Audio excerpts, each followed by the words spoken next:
All right, well, free market capitalism, as we know, is the pillar of American economy. But is that system at risk of collapsing because of big government?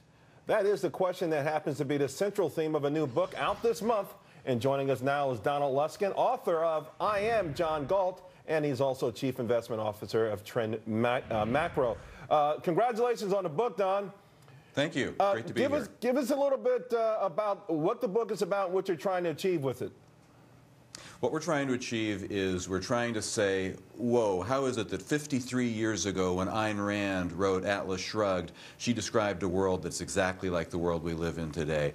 This world where you have giant expansion of government, you have expansion of big business that is in bed with government, you have a world of collapse and decay where the worse things get, the bigger government gets, the more bailouts, so more crony capitalism.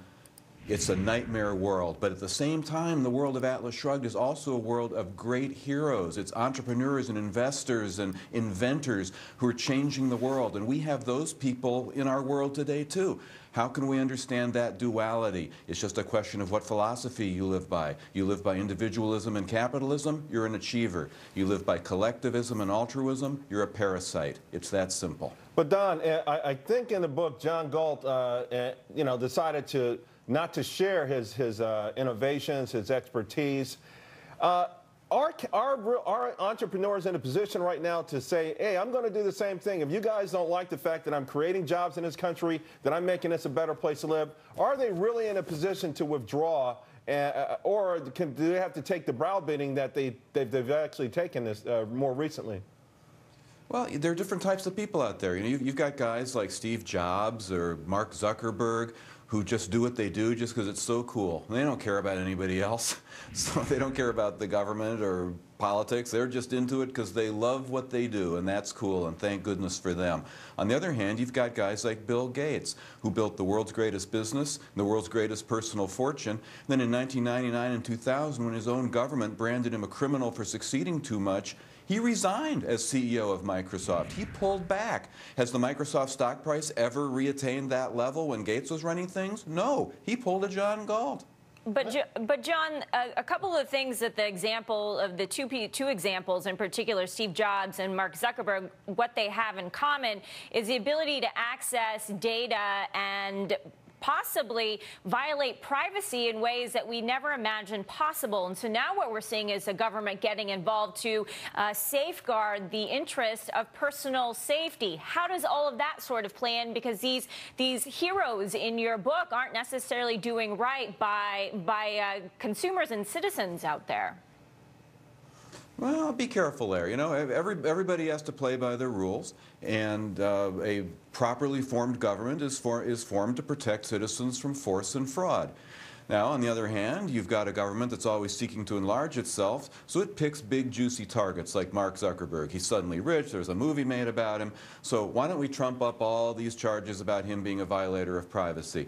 Well, we'll see. If that ever gets tried in any kind of objective court, we'll see if he's violating anybody's privacy or not. But in the meantime, if you think he is, just don't use his product. That's what's so great about capitalism. The consumer's in control. Easier said than done to get off that Facebook. You know, Don, you talk about how long ago. Wait a second. I just heard you before the break saying that you're not into technology. You stick with me, you're going to start tweeting by the time this is over. Hey, Don, you know, you talk about how long ago Atlas Shrugged was written.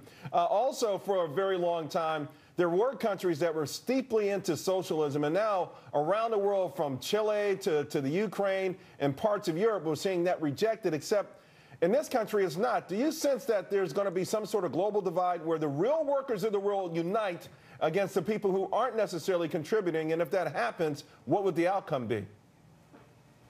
Well, that's a really great point, because here in America, the freest country in history of the world, we've had so many fruits of that freedom that we're kind of fat and happy and complacent. So we're gradually giving away that freedom, one rule and regulation at a time. On the other hand, you've got a totalitarian country like China that's moving just a little bit toward freedom. And look what's happening. Who's got the big growth rate? China does. It's still a totalitarian country. I don't want to live there. I don't want to work there. But it's moving toward freedom. Just a little bit of freedom does such a wonderful thing for a country. And here we are, moving a little away from freedom, we can barely have a positive GDP quarter. Yeah, something has changed big time. I am John Galt, the author of Don Luskin. We thank you very much, and good luck with the book. Thank you.